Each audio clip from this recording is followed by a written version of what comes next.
네, 그럼 현장 플러스 바로 이어가 보도록 하겠습니다. 물론 개혁이라는 단어가 많이 무색해지긴 했습니다만은 그래도 우리나라에서 다시 한번 금융개혁 바람이 불면서 대표적으로 최근에는 은행권의 임금체계 개편에 대해서 좀 손을 댈 필요가 있다 계속 얘기가 나오고 있습니다. 구체적으로 어떤 얘기고 어떻게 현재 흘러가고 있는지 취재기자와 함께 직접 얘기를 나눠보도록 하죠.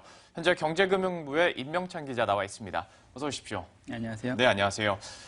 임금체계 개편 논의가 지금 불거지고 있는데 네. 불거지게 된 계기부터 한번 얘기를 하고 넘어가야 될 것 같아요. 네, 발단은 최경환 경제부총리가 지난달 11일 페루 리마에서 열린 국제통화기금 세계은행 연차 총회에 참석을 해서 오후 4시에 문 닫는 은행이 어디 있냐. 억대 연봉을 받으면서도 일을 안 하는 사람이 많으니 우리 금융이 우간다보다 못하다는 평가가 나오는 게 아니냐. 예. 이런 발언이 나온 이후부터 금융개혁의 화살이 은행을 향하게 됩니다. 이후 진흥석 금융감독원장이 지난달 27일 10개 시중은행장들에게 은행권 성과주의 확산 문제를 언급한 데 이어서요. 또 임종영 금융위원장도 지난 5일 열린 금융경영인 조찬 강연회에서 비슷한 내용을 언급하면서 은행원들의 성과주의 논의, 더 나아가 임금체계 개편 문제가 급물살을 타게 된 겁니다. 임종영 금융위원장의 발언 들어보시죠. 이제 금융회사들이 보신주의를 택하여야 합니다. 성과주의 문화를 확산해서 그리고 경쟁을 오히려 즐기고자 하는 그러한 자세. 그러니까 사실 한 달이 지나서 드리는 말씀입니다만은 당시에도 최경환 부총리가 이런 얘기를 했을 때 부총리가 은행 문 닫는 것까지 이렇게 해외에 가서 얘기를 할 거리냐라고도 좀 얘기를 많이 들었었는데 이게 점점 확산이 되면서 이제 은행의 성과주의로 되물림이 되고 성과주의에서 이제 임금 체계 개편까지 얘기가 나오는 것 같습니다. 그렇다면 정부에서 지금 그려놓고 있는 임금 체계는 어떻게 바뀌는 건가요? 일단은 개인별 성과에 기반한 연봉제 도입을 이제 핵심인데요. 네. 현재 은행권 임금 체계는 근속 연수에 따라서 급여가 올라가는 호봉제를 기반으로 하고 있습니다. 때문에 호봉제가 은행권의 보신주의를 부추겨서 금융의 경쟁력을 갉아먹고 있다는 건데요. 저성장 기조가 장기화되면서 은행 산업의 수익성이 악화되는 상황에서 은행 직원들이 너무 고임금을 받고 있다는 인식이 밑바탕에 깔려 있습니다. 실제로 국내은행의 지난 2013년 당기순이익은 3조 9천억 원으로 2012년보다 55.3%나 줄었고요. 2013년 국내 은행들의 수익성 지표인 총자산 순이익률은 금융위기 이후 최저 수준으로 떨어졌습니다.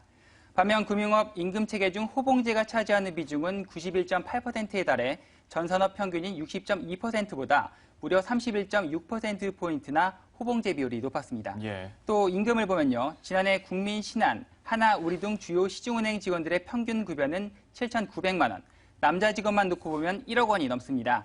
전체 산업 임금 수준을 100으로 봤을 때 지난해 금융권 임금은 139.4%로 전체 산업 평균에 비해 약 40% 정도 높은 수준입니다. 하지만 국내 시중은행 직원 1인당 생산성은 지난 2004년 2.32에서 올해 상반기 0.88로 불과 10년 만에 3분의 1 수준으로 떨어졌습니다. 사담이긴 합니다만은 저희 이슈 현장 담당 PD가 은행 다니다가 왔거든요. 네. 그래가지고 좀 한번 자세히 또 제가 물어볼 필요는 있을 것 같습니다만은 정말로 좀 이렇게 호봉만 되면 월급을 많이 받고 그리고 그 호봉의 다른 산업과 비교해 봤을 때도 굉장히 더 많이 받는 거기 때문에 이것 때문에 이제 보신주의다 얘기가 더 나오는 것 같은데 근데 솔직히 말해서 이게 금융업권이라는 특수성을 물론 우리가 얘기를 하긴 해야겠지만 그래도 어쨌거나 민영 회사잖아요. 회사 측에서 임금 체계를 바꾸면 되는 거지 왜 굳이 정부가 이렇게 약간 강제적으로 분위기를 몰고 가는지 이 부분은 솔직히 이해가 잘 가진 않네요. 네, 맞습니다. 많이들 그런 의문을 가실 건데요. 최근 정부 쪽에서 나오는 발언들의 맥락을 보면 좀 더 이해가 쉬우실 겁니다. 네. 은행권 임금체계 개편 문제는 정부의 4대 개혁 움직임과 연결해서 봐야 하는데요. 박근혜 대통령이 정부 4대 개혁 가운데 금융개혁을 본격적으로 추진하면서 금융권의 보신주의 타파를 여러 번 외친 적이 있고요. 또 이어 최경환 부총리도 금융개혁, 노동개혁 발언을 하면서 은행권의 고임금, 강성 노조 문제에 대해서 비판을 이어갔는데요. 앞서 말씀드린 오후 4시에 문 닫는 은행이 어디 있느냐라는 발언도 이 과정에서 나온 겁니다. 그러면 은행원들의 임금 체계를 개편하고 은행 문 닫는 시간을 연장하면 금융개혁이 되는 거냐라는 의문이 드실 겁니다. 네. 이쯤 되면 은행권 임금체계 개편 논의의 본질이 뭔가에 대한 궁금증이 생기실 건데요. 사실 은행권의 고임금 문제가 도마에 오른 것은 이번이 처음이 아닙니다. 지난 1997년 외환위기 때와 2008년 글로벌 금융위기 때처럼 금융권이 불안정할 때마다 은행 직원들의 고임금이 화두가 됐습니다. 은행 부실이 우려되는 상황에서 은행원들이 높은 임금을 받아간다는 국민들의 곱지 않은 시선이 반영된 건데요. 최근 불거진 은행권 임금체계 개편 문제도 저금리로 은행 경영 환경이 쉽지 않은 상황에서 은행원들은 억대 연봉을 받고 있다는 다소 부정적인 국민 정서를 반영한 보여주기식 개혁의 일환으로 분석됩니다. 정부에서 강한 의지를 가지고 있기는 하지만 기본적으로 은행권 임금체계 개편 문제는 노사 합의에 의해서 풀 수 있는 문제지 정부가 결정할 수 있는 문제가 아니라는 점에서 이 같은 해석에 무게가 실리고 있습니다. 예, 역시 말씀을 좀 잘 짚어주신 것 같은데요. 은행문 뭐 늦게 닫고 그리고 임금체계 개편하는 게 금융개혁이라고 볼 수는 없을 것 같고 은행권 내 좀 구조적인 변화 정도라고 우리가 생각할 수 있을 것 같은데 아무래도 약간 보여주기식인 것도 없잖아 있는 것 같고요. 그렇다면 이제 각자의 반응도 우리가 한번 살펴봐야 될 것 같습니다. 정부 측에서 지금 주장하고 있는 내용은 저희가 앞서 정리를 해드렸고요. 은행 측에서는 굳이 뭐 싫어할 건 아니잖아요. 월급을 네, 그렇죠. 깎는다는 내용이니까요. 네, 맞습니다. 이게 어떤가요, 반응이? 먼저 은행 경영진 측에서는 반기면서도 한편으로는 또 노조 측의 그 눈치도 봐야 하는 상황입니다. 앞서 말씀드린 대로 기본적으로 은행권 임금체계 개편 문제는 그 노사 합의를 통해서 바꿀 수 있는 문제이기 때문인데요. 예. 더욱이 은행권은 산별노조이기 때문에 금융노조와 사용자 협의회가 일단 큰 틀에서 협상을 하고요. 그 다음에 여기서 결정된 내용을 가지고 각 은행별 노사가 은행별 상황에 맞게 추가 협상을 하는 구조이기 때문에 밀어붙이기식으로 처리하기에는 좀 힘든 구조입니다. 네. 최근 신한과 국민 등 대형 시중은행들을 중심으로 성과 연동제, 그러니까 연봉제 도입의 전초 단계라고 할 수 있는 개인별 성과제를 추진하려고 하다가 노조의 강한 반발에 부딪혀 중단된 것만 봐도 임금체계 개편 문제가 쉽지 않을 것이라는 점을 짐작하게 해주는데요. 시중은행 임원의 말 들어보시죠. 얼어서는 안 되는 얘기인데 쉽사리 접근하지 못하는 얘기지.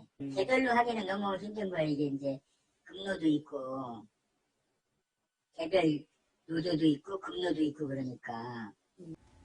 전체적으로 종합을 해보더라도 노조 측에서 가만히 있을래야 있을 수는 없는 상황이고요.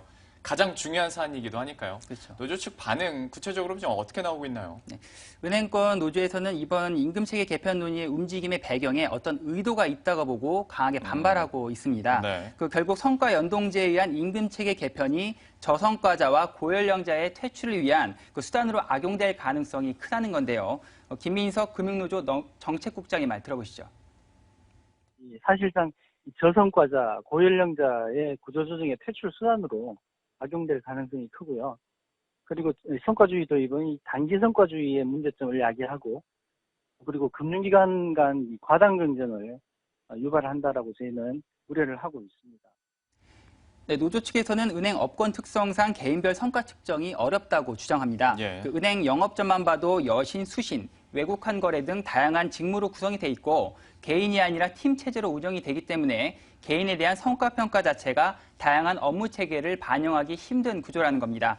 때문에 은행 노조 측에서는 금융산업을 도태시킨 게 정부 낙하산 인사와 같은 관치임에도 불구하고 그 눈에 보여주기식 개혁을 추진하려다 보니 임금체계 개편과 같은 방안이 나온 게 아닌가 의심스럽다는 반응입니다. 예. 최근 은행 경영진의 임금 반납과 청년 희망펀드 조성, 그리고 은행 직원들의 임금 반납을 통한 400억 원대 청년 실업 해소 기금 마련 같은 것들은 사실상 정부의 입김에 떠밀리듯이 시작된 측면이 큰데요. 하지만 은행 임금체계 개편 같은 경우에는 노조 측에서도 절대 밀리지 않겠다는 입장이기 때문에 추진 과정에서 노사와 정부 간의 갈등이 만만치 않을 것으로 보입니다. 예, 노사 간의 갈등도 분명히 있을 테고 노사와 또 정부 간의 갈등도 계속 있을 것 같은데요.